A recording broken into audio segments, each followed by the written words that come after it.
Hello students, कैसे हैं?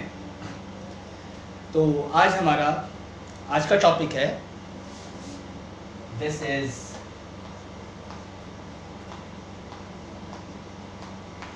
कलराश law. कलराश law, ठीक है। तो कलराश ने बहुत सारे इलेक्ट्रोलाइट्स की मोलर कंडक्टिविटी मेजर करी एक्सपेरिमेंटली इनफाइनाइट डाइल्यूशन।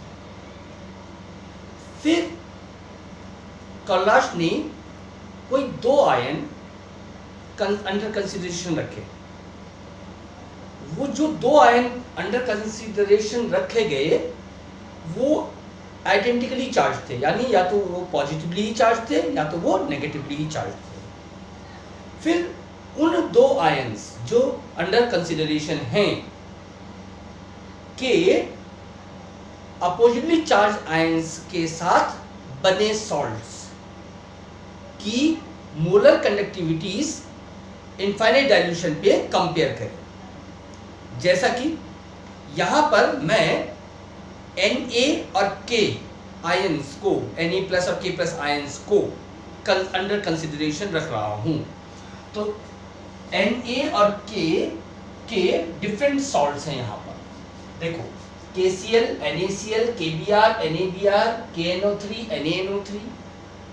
अब हमने क्या किया, जिन दो आयंस की मोलर कंडक्टिविटी को कंपेयर करना है ना, उसमें एक आयन कॉमन होना चाहिए। जैसे मैं KCl और NaCl की मोलर कंडक्टिविटी को कंपेयर कर रहा हूं। ये मोलर कंडक्टिविटीज है, सॉल्ट्स है, ये उनकी मोलर कंडक्टिविटी है इनफाइनाइट डाइल्यूशन की, ठीक है।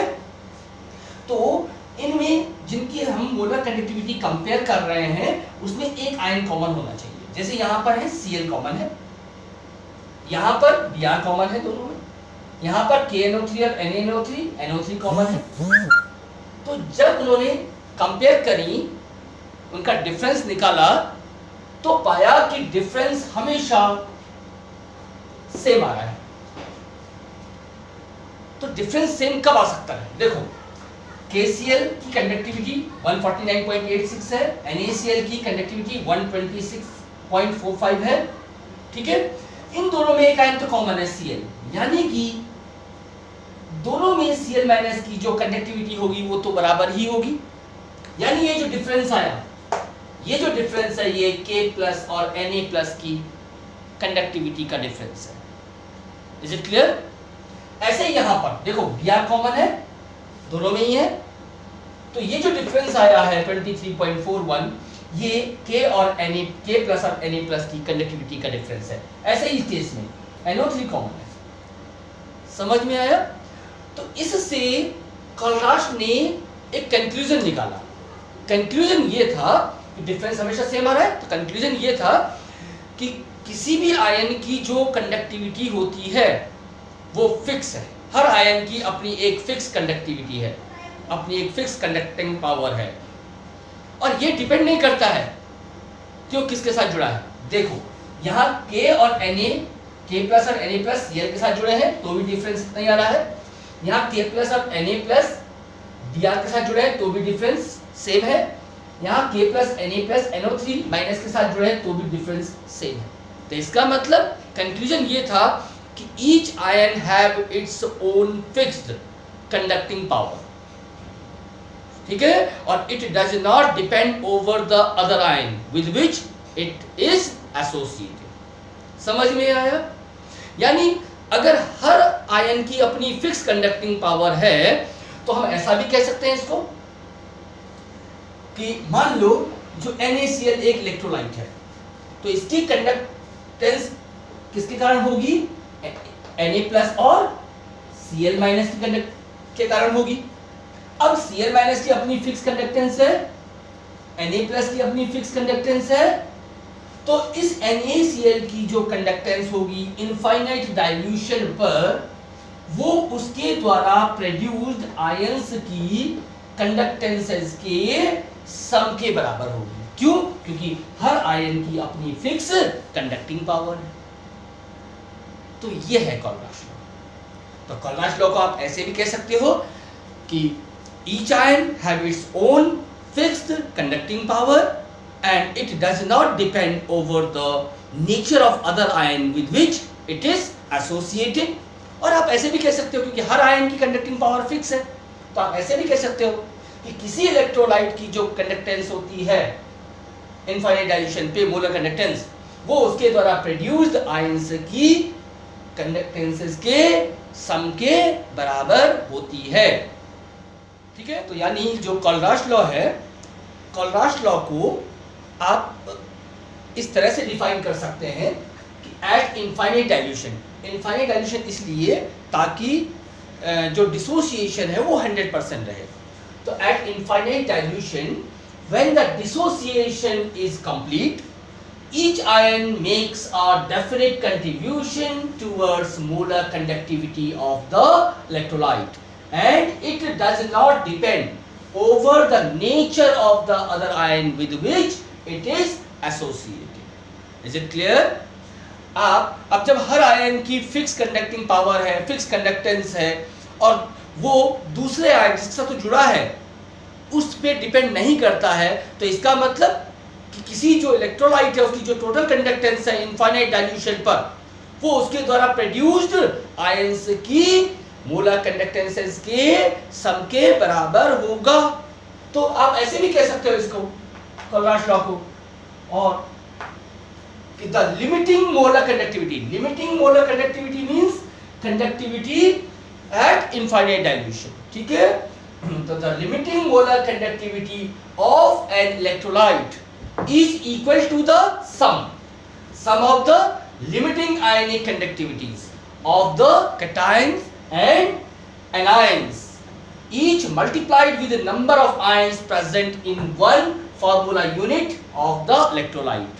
मतलब suppose हमें NaCl की मोलर कंडक्टेंस देखनी है एट इनफाइनाइट डाइल्यूशन पर, तो NaCl की जो मोलर कंडक्टेंस है वो उसके द्वारा प्रोड्यूस्ड Na+ आयन की molar conductance at infinite dilution व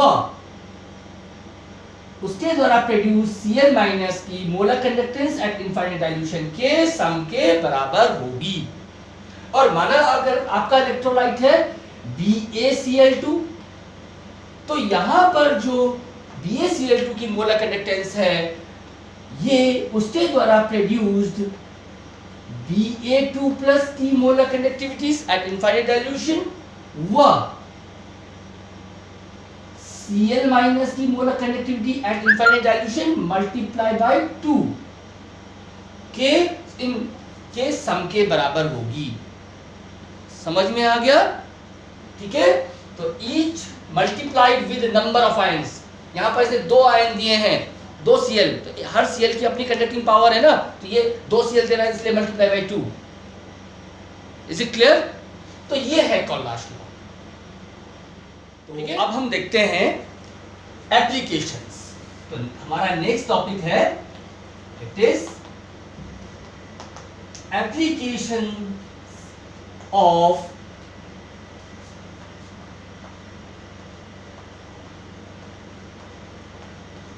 कोलराश लॉ। ठीक है, तो एप्लीकेशन में जो पहला एप्लीकेशन है, first one is in calculating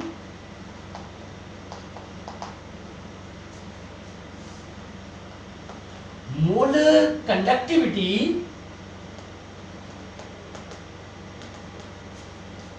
of weak electrolytes।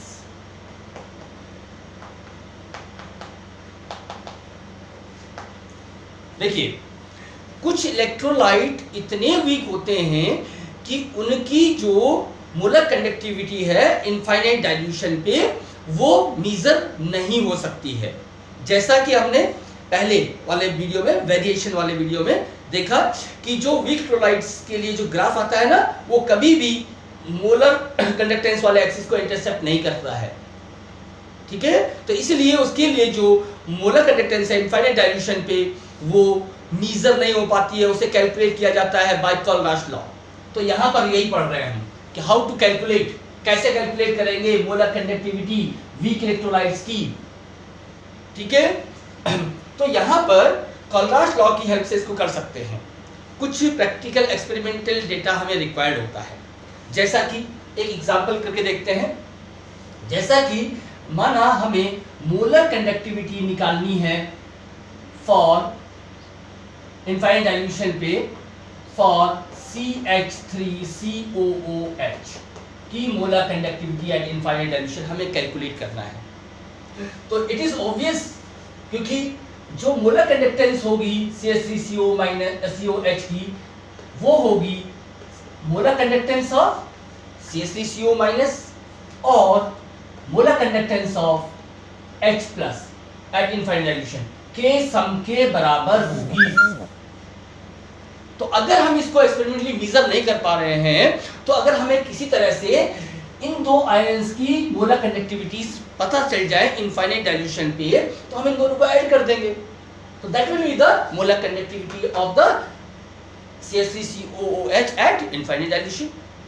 तो देखो, जैसे इसको कैलकुलेट करना है, तो मान लेते हैं हमें एक्सपेरिमेंटली पता है कि जो मोलर कंडक्टिविटी है ऑफ CH3COONA की एट इनफाइनाइट डाइल्यूशन, ये सॉल्ट है तो ये कंप्लीटली डिसोसिएटेड रहेगा। मान लो ये है X Siemens Cm² mole inverse, this is your equation number 1, ठीक है। तो ये जो X वैल्यू है ये बेसिकली है क्या, CH3CO- की और Na+ आयन की मोलर कंडक्टिविटीज का सम है एट इनफाइनाइट डाइल्यूशन, ठीक है, according to Kohlrausch law. HCl एक स्ट्रॉन्ग इलेक्ट्रोलाइट है, इसकी molar conductance at infinite dilution हम कैलकुलेट कर सकते हैं और मेजर कर सकते हैं। अब माना ये आया Y Cm² मोल इनवर्स, ये एक दूसरा सेकंड डेटा है। तो ये जो Y है बेसिकली दिस वन इज ये सम है किसकी, molar conductance of H+ ion और molar conductance of Cl- ion at infinite dilution. समझ में आ गया, ठीक है। यानी कि अब और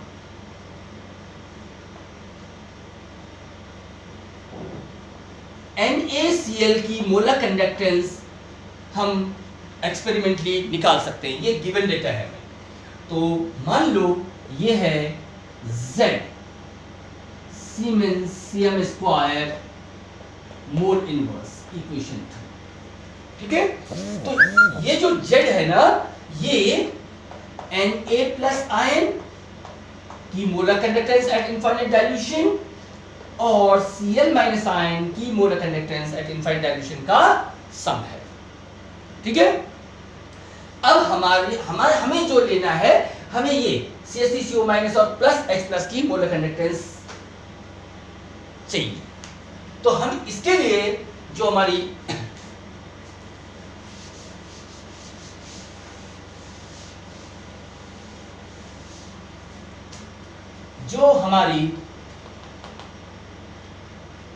एंड इक्वेशन है, and equation is molar conductance of CH3COOH equals to lambda infinite CH3CO- plus lambda H+।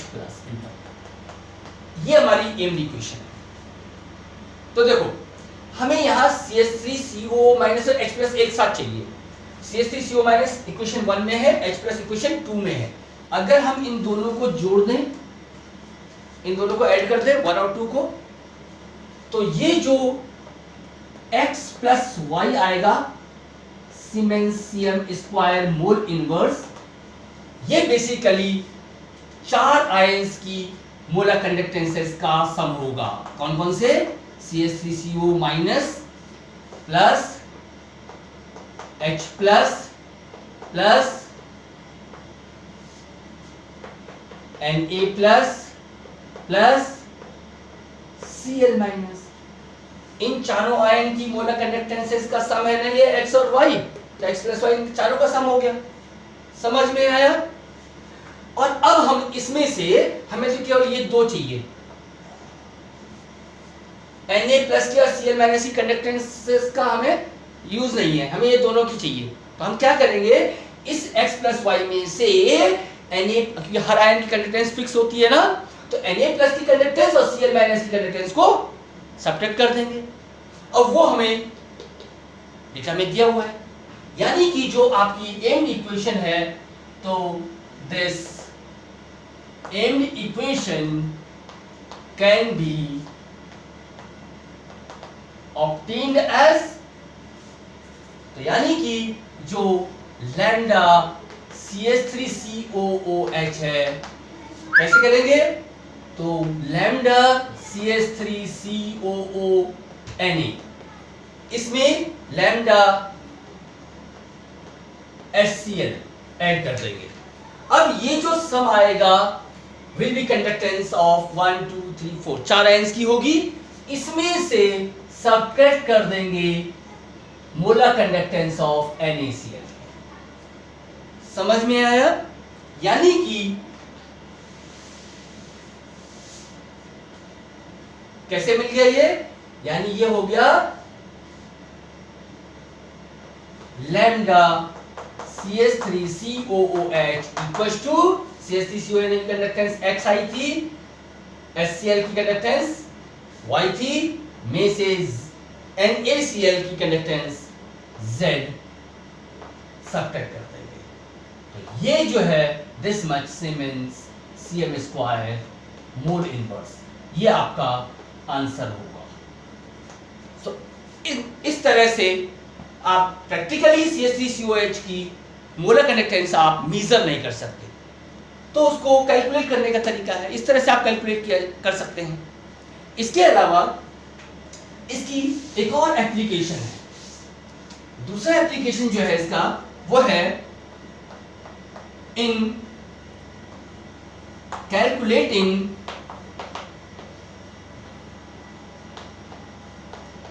Degree of dissociation. In calculating degree of dissociation, ठीक है, ऑफ किसका, वीक इलेक्ट्रोलाइट, क्योंकि वीक इलेक्ट्रोलाइट ही पार्शियली आयोनाइज्ड रहते हैं, तो weak electrolytes का degree of dissociation कलराश law की help से कैलकुलेट किया जा सकता है। कलराश के अकॉर्डिंग कि जो किसी वीक इलेक्ट्रोलाइट का जो डिग्री ऑफ डिसोसिएशन है, बेसिकली ये रेशियो है किसका, उस इलेक्ट्रोलाइट की मोलर कंडक्टेंस का एट गिवन कंसंट्रेशन और उसी इलेक्ट्रोलाइट की molar conductance at infinite dimension. तो यूजिंग दिस फॉर्मूला हम डिग्री ऑफ डिसोसिएशन निकाल सकते हैं। यहां पर लैम्डा MC ये मोलर कंडक्टेंस है, this is molar conductance of electrolyte at C concentration, ये आपको दिया रहेगा क्वेश्चन में। और लैम्डा M0 ये मोलर कंडक्टेंस है इलेक्ट्रोलाइट की एट इनफाइनाइट डाइल्यूशन, ठीक है। इसके अलावा नेक्स्ट एप्लीकेशन जो है कलराश लॉ की, वो है इन कैलकुलेटिंग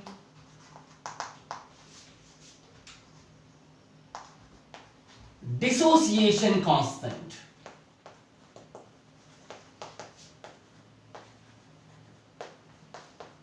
तो कलराश लॉ की हेल्प से आप डिसोसिएशन कांस्टेंट भी कैलकुलेट कर सकते हैं। सिंपल सा है, dissociation constant is equal to C alpha square over 1 minus alpha. Alpha आप इस हिसाब से निकाल लेंगे, ratio molar conductance at definite या गिवन कंसंट्रेशन और molar conductance at infinite dilution का, ठीक है। और C, यहां पर जो C है ये यहां पर इनिशियल कंसंट्रेशन है ऑफ इलेक्ट्रोलाइट, ठीक है। और इसके अलावा आप कोलराज लॉ की हेल्प से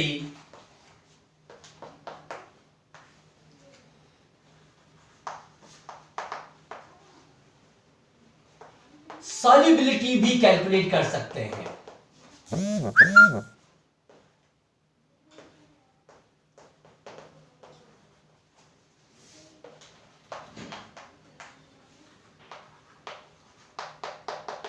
तो in calculating the solubility of sparingly soluble salt, तो जो sparingly soluble salt का अगर हम कोई saturated solution बनाते हैं तो ये माना जाता है कि सैचुरेटेड सॉल्यूशन का जो कंसंट्रेशन है ना, वही उस सॉल्ट की सॉल्युबिलिटी भी है। अब क्योंकि आपको पता है मोलर कंडक्टेंस फाइंड करने का तरीका, तो molar lambda M equal to kappa into 1000 over molarity, ठीक है। और क्योंकि जो फॉर सैचुरेटेड जो सॉल्यूशन होता है, सैचुरेटेड सॉल्यूशन में के लिए जो उसकी कंसंट्रेशन है, यानी जो उसकी मोलैरिटी है, ठीक है, यही उसकी क्या कहलाती है, सॉल्युबिलिटी कहलाती है। यानी इसी इक्वेशन को आप लिख सकते हो lambda M equals to kappa into 1000 over solubility. That means solubility of sparingly soluble salt क्या हो जाएगा, kappa into 1000 over lambda M. तो ये 4 एप्लीकेशंस हैं कोलराज लॉ की। तो अब हम डिस्कस करते हैं कोलराज लॉ ही, लेकिन इस बार Kohlrausch law in terms of equivalent conductivities. अभी जो हमने डिस्कस किया है वो in terms of molar conductivity की, ठीक है, कि जो किसी भी इलेक्ट्रोलाइट की जो टोटल मोलर कंडक्टिविटी होती है at infinite dilution remains equal to the sum of the molar conductivities of the ions produced by it at infinite dilution, ठीक है। अब बात करते हैं in terms of equivalent conductivity. तो यहां पर थोड़ा सा डिफरेंस है, देखिएगा। According to Kohlrausch law, the equivalent conductivity of an electrolyte at infinite dilution is equal to the sum of two values, one depending upon the cation and the other upon the anion. Means किसी भी salt का जो equivalent conductance होगी at infinite dilution is equal to the sum of equivalent conductance of cation and equivalent cation conductance of the anion. देखो इसको इस तरह से समझो,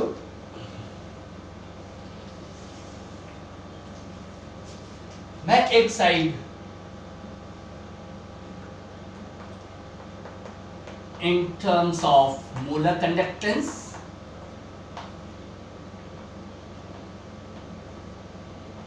conductivity और एक साइड लिख रहा हूं in terms of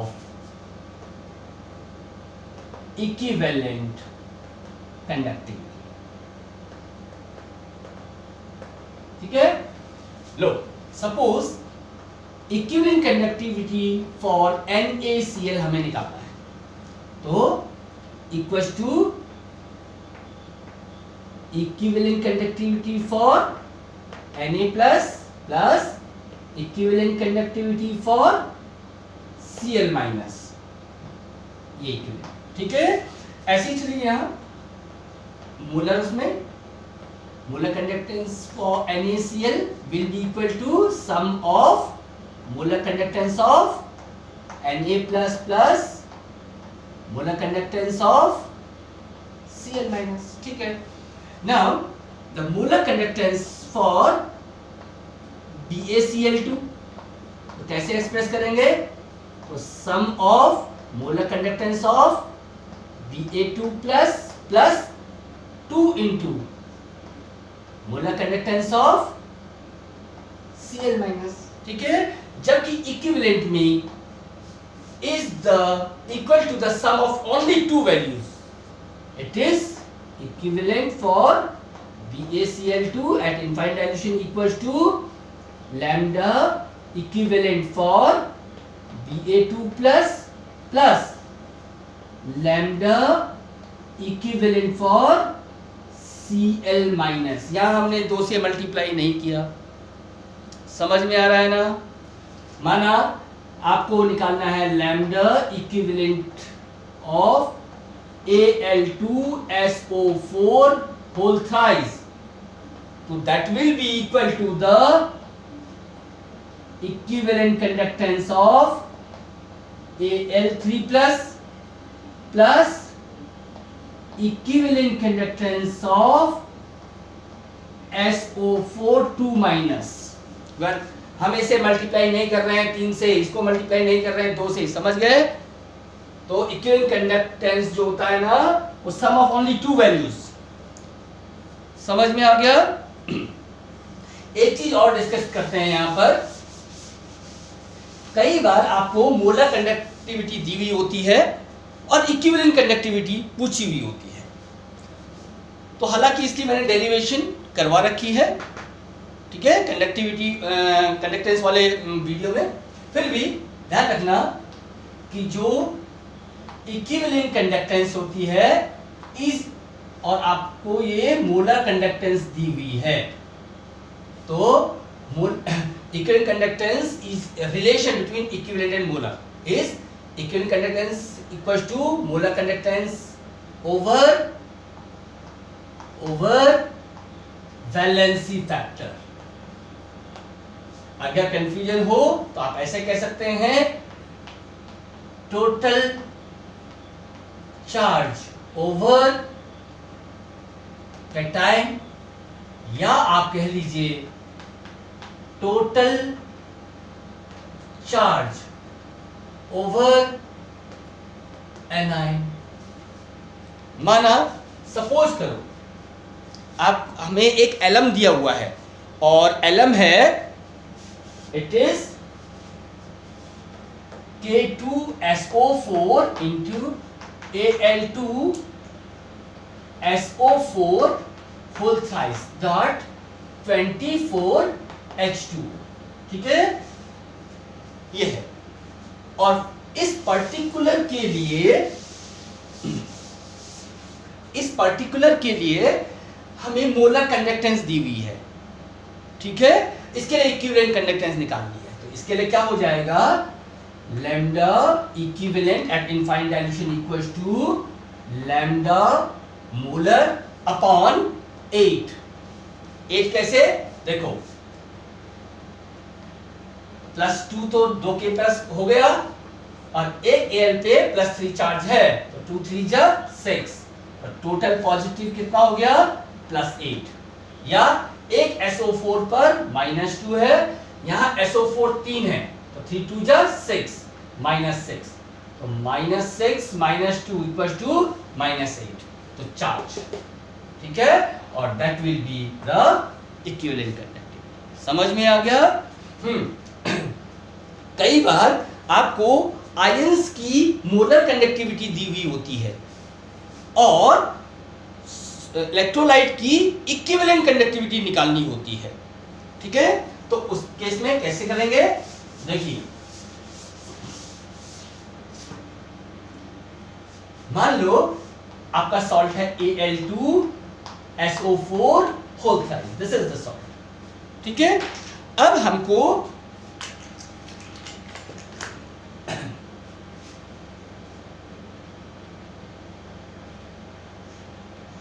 lambda equivalent निकालना है for this Al2SO4 whole thrice, तो ये किसके बराबर होगा, तो lambda equivalent Al3 plus lambda